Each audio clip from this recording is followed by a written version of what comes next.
بڕیارەکەی دادگای هەولێر بە دەرکردنی سزای 6 ساڵ زیندانی بۆ 5 چالاکۆن و ڕۆژنامەنووس بە تۆمەتی سیخوڕی و کاری تێکدەری تا دێت پرسیار و سەرنج و ڕاخنەکان لەسەر دادگاکانی هەرێمی کوردستان و دەسەڵاتی دادوەری زیاتر دەکات.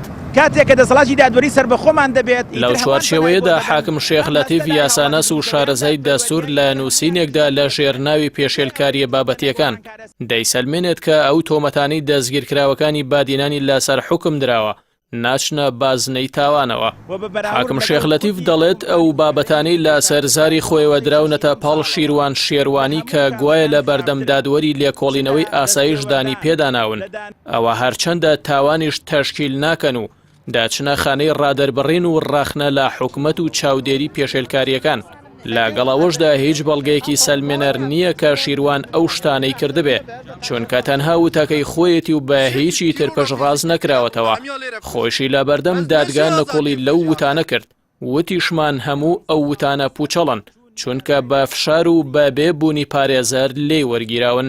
هەروەک تۆمەتی ئەوەی دراوەتە پاڵ وێنەی زیندانەکانی گرتووە کە ئەگەر لە هەر شوێنێک نەنووسرا بێ وێنەگرتن قەدەغەیە ڕێپێدراوە ئەگەر نووسرا بێتیش و یەکێک سەرپێچی بکات تاوانی سەرپێچی یاسا و ڕێنمایی و فەرمانە بە گوێرەی مادەی 240 لە یاسای سزادان نەک تاوانی تێکدانی ئاسایش.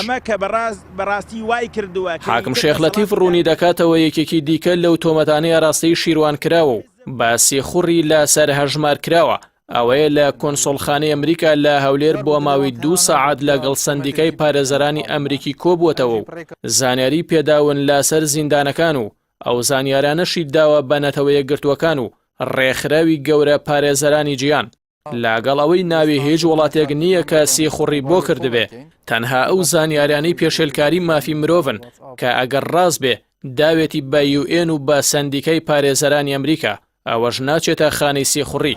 بەو پێی UN بە ڕەسمی پێشێلکاریەکان کۆ دەکاتەوە لە ڕێگەی چالاکوانان بە هەمان شێوەش سەندیکا پارێزەران بە ڕەسمی لە عێراقەوە چەندین بەرنامەی لە بواری مافەکانی مرۆڤ و سەروەری یاسا و دادوەری ئەنجام داوە و ڕێکخراوێکی مەدەنی پیشەیە.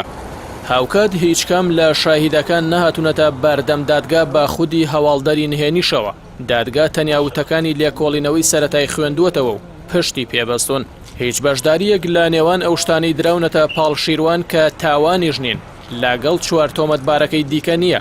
دادگاش ئاماژەی بە هیچ بەڵگەیەک نەداوە تەنها ئەوە نەبێت گوایە لە ڕێشیروان شێروانیەوە خراونەتە گروپی ماسنجەر و چاتکردن و لەوێدا ڕسم و ڤیدۆیان ئاڵوگۆڕ کردووە و ڕەخنەیان لە حکوومەتی هەرێم گرتووە.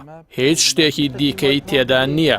لەوە زیاتر ئەو پسپۆڕی بواری یاسای دەستوری نووسیوێتی هەر لە خودی ئەو بەڵگانەی دادگا پشتی پێبەستون و لە بڕیارەکەی خۆیدا باسی کردوون تۆمەتباران هیچ تاوانێکیان نەکردووە کە ببێتە هۆی تێکدانی یاسایشی هەرێم و هیچ زانیارێکی نهێنیان نەداوە بە هیچ دەوڵەتێک. خودی بڕیارەکەی ژنەیتوانیوە خۆی لەوە لا بدات کە مەبەستی تۆمەتباران دەستنیشانکردنی کەم و کوڕی و پێشێلکاری و خراپیەکانی حکوومەتی هەرێم بووە و پاشخانی زیندانیانیش ئەوە پشڕاز دەکاتەوە. ئەو کارانش نەک هەر تاوان نین لە ڕژێمێکدا کە خۆی بە دیموکراتی بزانێ بەڵکو تەواوکەر و ڕێنیشاندەری حکومەتن بۆ ڕاستکردنەوەی هەڵەکان.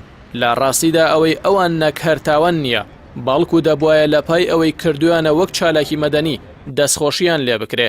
لە کۆتایی نووسینەکەیدا حاکم شێخ لەتیف دەڵێ دوای نیشاندانی هەردوو لایەنی ڕواڵەتی و بابەتی دۆسیەکە دەردەکەوێت دۆسی چالاکانی بادینان دۆسیەکی سیاسیە بۆیە داوە لە دادگای تەمیز دەکەین بڕیاری سزادانی ئەو 5 چالاکوان و ڕۆژنامەنووسە هەڵبوەشێنێتەوە.